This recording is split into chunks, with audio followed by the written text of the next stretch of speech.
So, you want to start investing, but you have no idea where to begin? I get it. Stocks, ETFs, crypto, real estate, it's all overwhelming. But don't worry, because today I'm breaking it down step by step so you can start investing with confidence. Let's go. Investing may seem complex, but once you understand the basics, it becomes a powerful tool for building wealth. This video will cover why investing is important, key investment terms, where to start, and common mistakes to avoid. Stick around to the end for a bonus tip that will help you stay on track. Section 1. Why investing matters. All right, first things first, why should you invest? Well, if you're relying on just a job and a savings account, you're actually losing money to inflation. Inflation reduces your purchasing power over time, meaning your money is worth less every year. Investing allows your money to grow over time, so you can build wealth and achieve financial freedom. Historically, the stock market has provided an average return of about 7 to 10% per year. That means the earlier you start, the more time your money has to compound.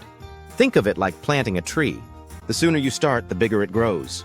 Imagine if you had planted an apple tree 10 years ago, you'd have a lot of fruit by now. The same applies to money.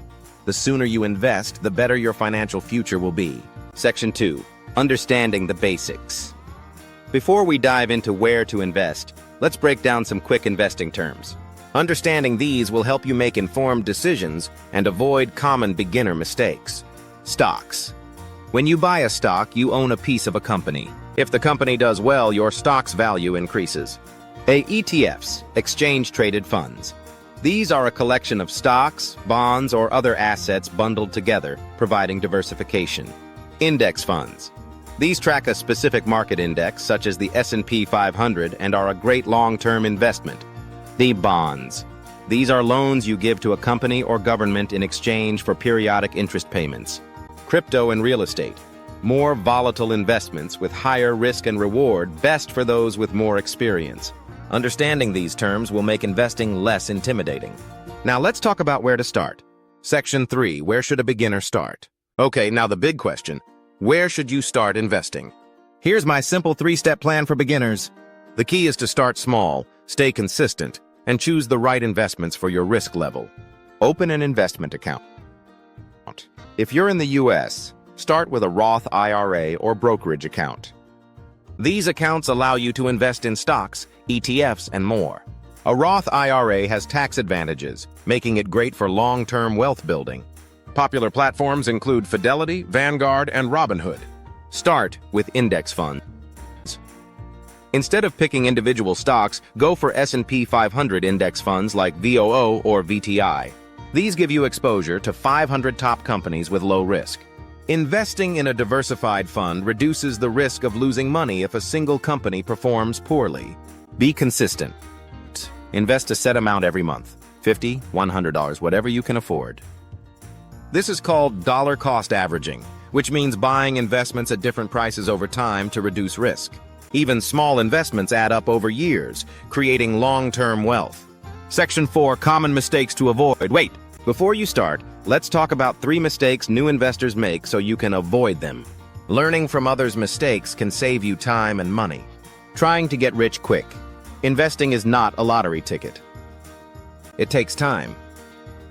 If something sounds too good to be true, it probably is. Avoid high-risk schemes that promise fast returns. Investing without research. Always understand what you're investing in. No hype, no FOMO. Many beginners jump into stocks or crypto without understanding how they work, leading to losses. Research before you buy. Ignoring fees. Some platforms charge crazy fees. Stick to low-cost funds. High fees eat into your returns, so always check expense ratios and commission fees before investing. Section 5. Final tips and call to action host. All right, now you're ready to start investing. But remember, the best time to start was yesterday. The second best time is now. So take action today. Set up an account, choose an index fund, and start with whatever amount you can. Investing is a journey, and the earlier you start, the more time your money has to grow. If this video helped you, hit that like button and subscribe for more investing tips. And let me know in the comments, what's your first investment going to be? Let's grow together. The journey to financial freedom starts with one step, so take yours today.